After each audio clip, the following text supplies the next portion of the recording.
When the people of Israel cried out to the Lord on account of the Midianites, the Lord sent a prophet to the people of Israel. Huh? Wait a minute. We need a military guy. We don't need a preacher. What are they good for? The Lord sent a prophet. Why? Why? Well, because the people don't really understand their real problem. They think their problem is economic. They think their problem is military. They think their problem is political. And God over and over in this book is saying, no, your problem is you've left me. So here's what the prophet says. Prophet says, listen, I led you out of Egypt.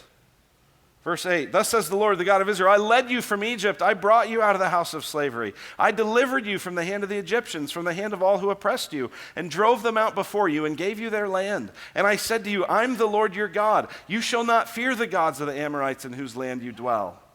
He says, listen, here's the gospel, right? The gospel, that word means good news. What would the gospel be for these people? It would be the Exodus. Hey, the prophet says, let me remind you of the gospel.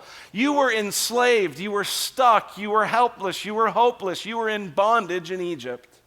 And out of my grace and kindness and mercy, not because you deserved it, but just because I love you, I brought you out of there. And I brought you into this land, and now you don't need to be afraid.